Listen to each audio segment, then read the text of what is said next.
అక్కినేని నాగేశ్వరరావు గారు అన్నపూర్ణ స్టూడియో స్థాపించి అప్పటికే 4 ఏళ్ళు అవుతుంది. స్టూడియో పేరుపై రామకృష్ణుడు, కళ్యాణి, పిల్ల జమీందారు, బుచ్చిబాబు, మంచి మనసు సినిమాలు తీశారు. కానీ అవేవి మంచి సక్సెస్ ఇవ్వలేదు. దీంతో అన్నపూర్ణ స్టూడియో అప్పుల పాలైంది. సరిగ్గా అప్పుడే అక్కినేని వీరాభిమాని అన్నపూర్ణ స్టూడియోలో బుచ్చిబాబు, కళ్యాణి సినిమాలు తీసిన దాసరి నారాయణరావు గారు తన అభిమాన నటుడు నాగేశ్వరరావు గారితో కాశ్మీర్లో శ్రీవారి ముచ్చట్లు సినిమా తీస్తున్నారు. దేవదాసు మళ్ళీ పుట్టాడు సినిమా మొదలుపెట్టి అక్కినేనితో ఆ సినిమాతో 5వ సినిమా.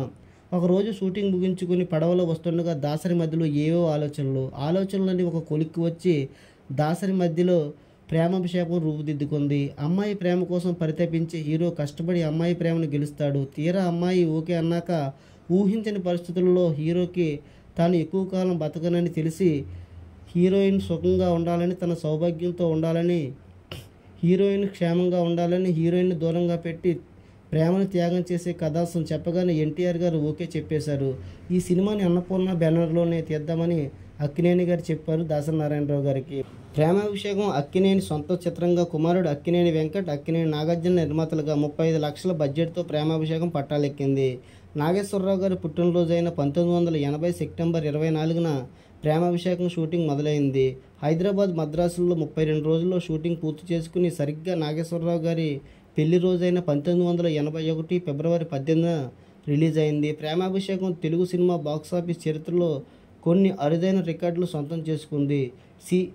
సినిమా రిలీజ్కి ముందే మంచి రేటు వచ్చిన దాసరి సలహా మేరకు అమ్మలేదు. నెల్లూరు సీడెడ్ హక్కులు మాత్రమే అమ్మి మిగతా అన్ని చోట్ల సొంతంగా అన్నపూర్ణ ఫిలిమ్స్ ద్వారా రిలీజ్ చేశారు. అలా 37 కేంద్రాల్లో రిలీజ్ అయిన ప్రేమాభిషేకం గూడూరులో 37 రోజుల్లో తీసేయగా డైరెక్ట్గా 28 కేంద్రాల్లో షిఫ్ట్లతో 2 కేంద్రాల్లో 50 రోజులు ఆడింది. అలాగే 24 కేంద్రాల్లో డైరెక్ట్గా, 4 కేంద్రాల్లో 3 షోలతో, 2 కేంద్రాల్లో షిఫ్ట్లతో మొత్తం 30 కేంద్రాల్లో 100 రోజులు ఆడగా 16 కేంద్రాల్లో 3 కేంద్రాల్లో షిఫ్ట్లతో, మరో 10 కేంద్రాలు నూన్ షోలతో మొత్తం 29 కేంద్రాల్లో సిల్వర్ జూబ్లీ ఆడింది. తెలుగులో తొలిసారిగా గుంటూరు, విజయవాడ టాకీసుల్లో నేరుగా 365 రోజులు ఆడి అటుపైగా 6 కేంద్రాల్లో డైరెక్ట్గా డైమండ్ జూబ్లీ ఆడింది. తర్వాత విజయవాడ, హైదరాబాద్ షిఫ్ట్లతో నూన్ షోలతో ఏకంగా 525 రోజులు ఆడి అప్పటి ఉమ్మడి ఆంధ్రప్రదేశ్ ప్లాటినం జూబ్లీ ఆడిన తొలి చిత్రంగా రికార్డు సృష్టించింది. నిజానికి ప్రేమాభిషేకం కంటే ముందే 1978లో కమల్ హాసన్, బాలచంద్ర కాంబినేషన్లో నేరుగా తెలుగులో రిలీజ్ అయిన మరో చరిత్ర తమిళనాడు, మద్రాసులో ప్లాటినం జూబ్లీ చేసుకుంది. అక్కడ థియేటర్లోనూ నూన్ షోలతోనూ 590 రోజులు ఆడి ప్లాటినం జూబ్లీ జరుపుకున్న తొలి చిత్రంగా నిలిచింది. అలా మద్రాసులో మరో చరిత్ర మన తెలుగులో ప్రేమాభిషేకం తొలి ప్లాటినం చిత్రాలుగా నిలిచాయి. కానీ విచిత్రం, ఇక్కడ పబ్లిసిటీ మాత్రం ప్రేమాభిషేక చిత్రం మాత్రమే ప్లాటినం జూబ్లీ జరుపుకున్న తొలి చిత్రంగా ప్రకటించుకున్నారు. ఇంకా విచిత్రమైన విషయం ఏంటంటే ప్లాటినం జూబ్లీకి దగ్గరగా వచ్చిన ఇంట్లో రామయ్య, వీధిలో కృష్ణయ్య 519 రోజులకు, సాగర సంగమం 511 రోజులకు థియేటర్ల నుంచి అదృశ్యమయ్యాయి. దాని వెనక ప్రేమాభిషేకం పెద్దల కుట్ర ఉందని అప్పట్లో చెప్పుకున్నారు. చివరికి 1984లో వచ్చిన మంగమ్మ గారి మనవడు 565 రోజులు ఆడి ప్లాటినం జూబ్లీ జరుపుకున్న చిత్రాల లిస్టులో ఎక్కింది. ఇక లీట్రన్లో 50 కేంద్రాల్లో 50 రోజులు, 11 కేంద్రాల్లో 100 రోజులు, అలాగే మొత్తంగా 325 రోజులు ఆడింది.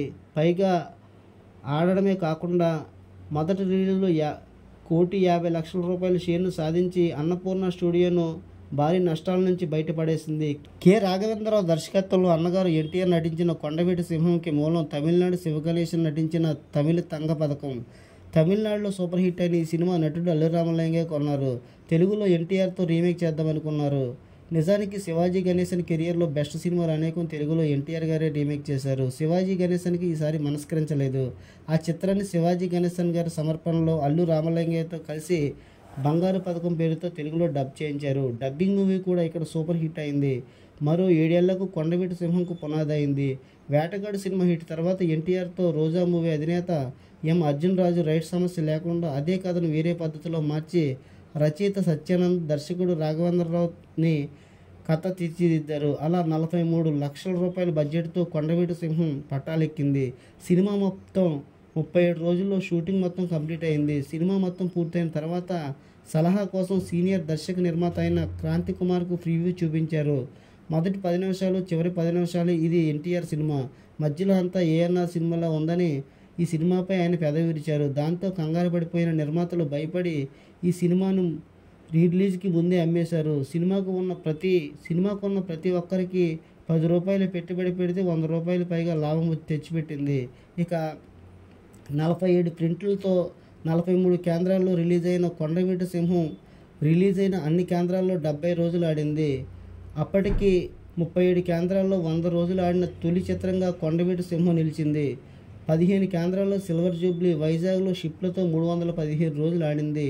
ఫస్ట్ రిలీజ్కు 4 నెలల తర్వాత రీ రిలీజ్ అయిన అనకాపల్లిలో నేరుగా 175 రోజులు ఆడి లేట్ రన్లోనూ ఇప్పటికీ స్టేట్ రికార్డుగా ఉంది. అంతేకాదు తెలుగు సినీ చరిత్రలో తొలి 4 ఆటలతో 100 రోజులు ఆడిన తొలి సినిమాగా కొండవీటి సింహం 51 రోజులకు 1,20,00,000 గ్రాసులు సాధించి రికార్డు సృష్టించింది. ప్రేమాభిషేకం 200 రోజుల్లో 1,80,00,000 గ్రాస్ సాధిస్తే కొండవీటి సింహం కేవలం 100 రోజులకే 2 కోట్ల రూపాయలు గ్రాస్ సాధించింది. అలాగే 200 సెంటర్లలో రీ రిలీజులు 50 రోజులు, 15 కేంద్రాల్లో 100 రోజులు. ఇక 1981లో మొదటి రిలీజులో 3,85,00,000 షేర్ని 7,65,00,000 గ్రాసులు సాధించిన ప్రేమాభిషేకం వసూళ్లను అధిగమించింది.